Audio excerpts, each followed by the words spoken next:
गेल्या काही दिवसांपासून बांगलादेश प्रचंड पेटलाय। आरक्षणाच्या मुद्द्यावरून लाखो लोक रस्त्यावर उतरलेत।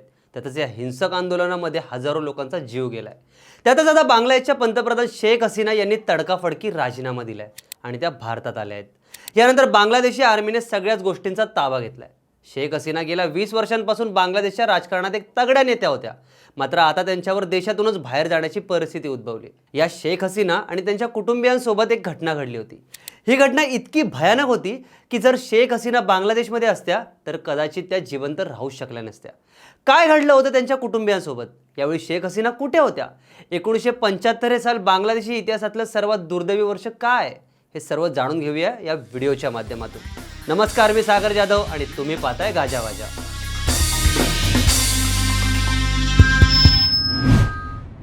शेख हसीना यांचा इतिहास सुरू होतो शेख मुजीबुर रहमान यांच्यापासून। बांगलादेशचे निर्माते आणि बांगला भूमीवर जन्मलेले सर्वात महान व्यक्ती अशी त्यांची ओळख। 1971 साली बांगलादेशची निर्मिती झाल्यानंतर देशाचे पहिले पंतप्रधान शेख मुजीबुर रहमान होते। त्यांची एकूण 5 मुलं हसीना, कमाल, जमाल, रेहाना आणि रसेल। 1972 साली बांगलादेशचे पंतप्रधान झाल्यानंतर 25 जानेवारी 1975 साली ते राष्ट्रपती झाले। मात्र याच दरम्यान बांगलादेशमध्ये भ्रष्टाचार वाढायला लागला होता। मुजीबुर रहमान यांच्या फॅमिलीवर नेपोटिझमचे आरोप सुद्धा करण्यात आले होते। याच दरम्यान संधी साधून बांगलादेशातील कम्युनिस्टांनी सुद्धा आपला फणा काढला। यावेळी मेजर सय्यद फारुक रहमान, खोंडागेर अब्दुल रशीद, मेजर शरीफुल हक दलीम, मोहिउद्दीन अहमद अशा अनेक नेत्यांनी आणि आर्मी ऑफिसर्सनी मुजीब यांची हत्या करण्याचा कट रचला होता। नागरिकांनी विद्रोह सुरू केलाच होता, पण यासोबत सैन्याने विद्रोह सुरू केला। पण शेख मुजीबुर रहमान यांच्यासोबत काहीतरी भयानक घडेल असं त्यांना वाटलं नव्हतं। तो दिवस होता 15 ऑगस्ट 1975। भारतात ही आणीबाणी सुरू असल्यामुळे जनतेमध्ये आक्रोश पसरलाच होता। त्यावेळी शेख हसीना 28 वर्षांच्या होत्या आणि आपल्या पती वाजिद मियासोबत जर्मनीमध्ये होत्या।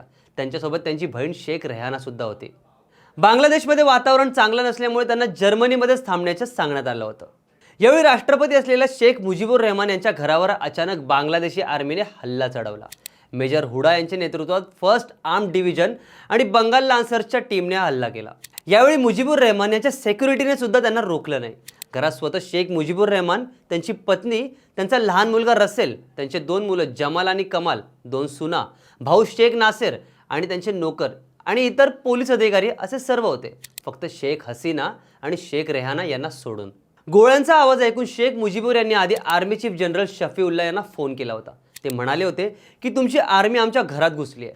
कमालला त्यांनी गोळ्या झाडल्या आहेत। आत्ताच्या आता त्यांना मागे जाण्याचे आदेश द्या। मुळात जनरल या सर्व कडात इन्व्हॉल्व नव्हते आणि त्यांना याचं काहीच माहीत नव्हतं। त्यांनी मुजीबुर रहमान यांना सांगितलं की तुम्ही जर घराच्या बाहेर पडू शकत असाल तर आम्ही प्रयत्न करतो। यानंतर फोन कट झाला, पण आत्तापर्यंत ते सैनिक त्यांच्या घरात आले होते आणि त्यांनी एक एक करून सर्वांना मारायला सुरुवात केली। त्यांच्या 10 वर्षांच्या लहान मुलालाही त्यांनी सोडलं नाही। सगळ्यांचे मृतदेह रक्ताच्या थारोळ्यात पडले होते। यावेळी मुजीबुर रहमान यांना राष्ट्रपती पदाचा राजीनामा देण्यास सांगण्यात आलं, मात्र त्यांनी नकार दिला। यानंतर त्यांना एक गोळ्या झाडून मारण्यात आलं। यानंतर त्या सर्वांचे शव एका ठिकाणी एकत्र गाडण्यात आले आणि केवळ शेख मुजीबुर रहमान यांना दुसऱ्या ठिकाणी दफन करण्यात आलं। दुसऱ्या दिवशी शेख हसीना आणि रेहाना यांच्यापर्यंत ही दुःखद बातमी पोहोचली होती। त्या तिथून थेट बांगलादेशला न जाता भारतात आल्या आणि 1981 पर्यंत भारतातच राहिल्या। विचार करा, जर 15 ऑगस्ट 1975च्या त्या दिवशी शेख हसीना आपल्या घरी असत्या तर आज कदाचित त्या बांगलादेशच्या पंतप्रधान कधीच बनू शकल्या नसत्या। मात्र या घटनेच्या 49 वर्षानंतर आता पुन्हा अशीच परिस्थिती शेख हसीना यांच्यावर येऊन ठेपली आहे। यावेळी त्या बांगलादेशमध्येच होत्या आणि परिस्थिती इतकी गंभीर होती की त्या जर बांगलादेशमधून निघाल्या नसत्या तर त्या लष्करशाहीच्या लक्ष्य झाल्या असत्या। पुन्हा एकदा भारताने त्यांना शरण दिली आहे। अशा प्रकारे शेख हसीना 2 वेळा वाचल्या आहेत। सध्या तरी बांगलादेशची परिस्थिती अगदीच बिकट आहे। त्यातच नागरिकांनी पार्लिमेंट सोबत शेख हसीना यांचं घर सुद्धा गाठलंय, तिथे चोऱ्या माऱ्या केल्यात। त्यामुळे आता शेख हसीना पुन्हा बांगलादेशला जातील की आपलं उरलं सुरलं आयुष्य देशाच्या बाहेरच काढतील हे येणारा काळच दाखवेल।